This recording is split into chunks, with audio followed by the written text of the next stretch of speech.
ربنا لا تزغ قلوبنا بعد إذ هديتنا وهب لنا من لدنك رحمة إنك أنت الوهاب ربنا إنك جامع الناس ليوم لا ريب فيه إن الله لا يخلف الميعاد إن الذين كفروا لا يأتيهم يعلمهم أنبارهم ولا إله من الله شيئا وأولئك هم وقود النار وبعد ذلك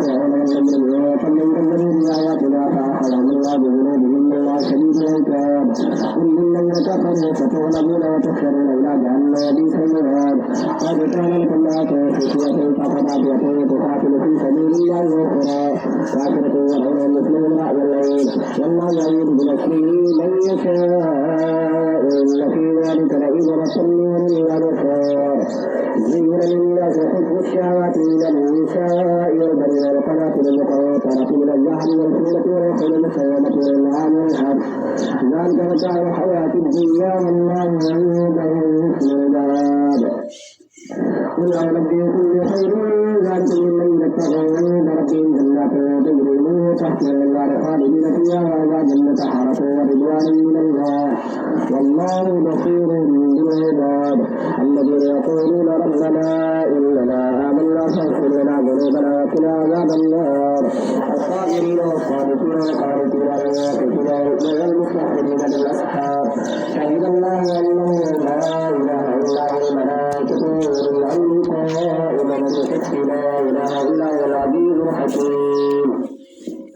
إن الدين عند الله الإسلام وما اختلف الذين أوتوا الكتاب إلا من بعد ما جاءهم العلم بغيا بينهم ومن يكفر بآيات الله فإن الله سريع الحساب وإن حاجوك فقل أسلمت وجهي لله ومن اتبعني وقل للذين أوتوا الكتاب الذين أسلمتم فإن أسلموا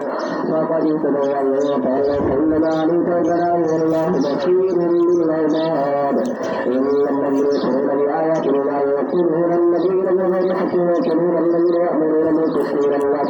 إلى الناس فبشرهم بعذاب أليم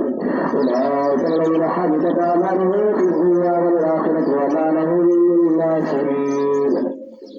ألم تر الذين يؤتون نصيبا من الكتاب يدعون إلى كتاب الله ليحكم بينهم ثم يتولى فريق منهم وهم معرضون ذلك بأنهم قالوا لن تمسنا النار إلا أياما معدودات وغرهم في دينهم ما كانوا يفترون وتوفيق بعدهم نور لا ريب فيه ويحيي كل نفس ما كسبت وهم لا يظلمون قل اللهم مالك الملك تؤتي الملك من تشاء وتنزع الملك من تشاء وتعز من تشاء وتذل من تشاء بيدك الخير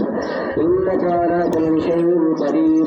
تولد الليل في النهار وتولد النهار في الليل وتخرج الحي من الميت وتخرج الميت من الحي وترزق من تشاء بغير حساب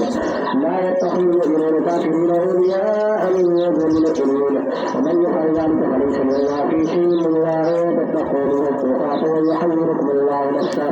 وإلى الله المصير.